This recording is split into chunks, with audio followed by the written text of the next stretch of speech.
What's going on? Welcome back to the channel, and it is no secret that I'm a big fan of these two-player Countercades. The third generation was really a big step forward in quality, especially when you're talking about that LCD screen.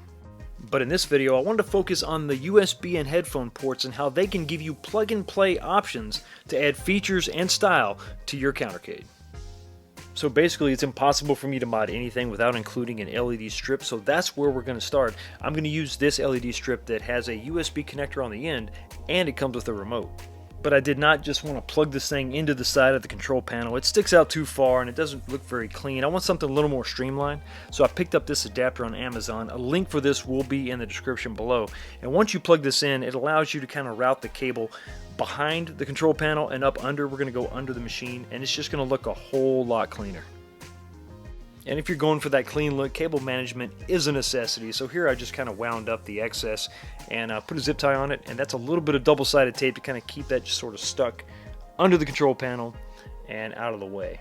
Running the LED strips is no big deal. You just peel the backing off and it's self-adhesive, so it sticks to the bottom of the cabinet. But when it comes to the corner, I like to do opposing 45 folds so I can make a nice tight 90-degree turn.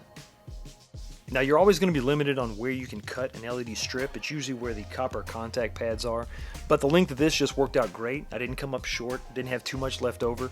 I also added a second piece of double-sided tape to kind of hold that connector down. Alright, I'm going to plug this thing in and we're going to do a quick function check to see how this looks with all the lights off. And I'm really happy that the USB port doesn't always have power. It only has power when the switch is turned on. That was kind of a concern of mine. And the remote definitely gives us a lot of options when it comes to patterns and colors. Okay, so the LEDs may make this look good, but what about adding some functionality to this cabinet? Well, that's exactly what this next mod is going to do. We're going to take advantage of that headphone jack, and we're going to install this Bluetooth transmitter receiver. What this is going to allow us to do is use wireless headphones with the cabinet. Following the included instructions, I was able to pair my AirPods with this $20 receiver. It was pretty awesome, but I think it's really going to be useful when it comes to my Big Blue cabinet, where that wired connection really gets in the way and it bothers me during gameplay. Now I'm going to have a Bluetooth Big Blue. Big Bluetooth?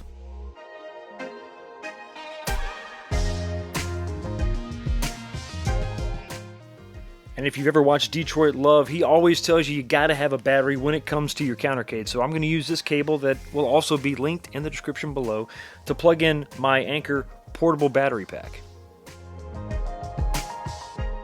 So while that LED strip does draw some power, it's not too much for my little battery to handle. It's also important to note that the Bluetooth adapter has a battery built in that's going to have to be recharged from time to time, but mounting it on the front of the control panel makes that pretty easy to do.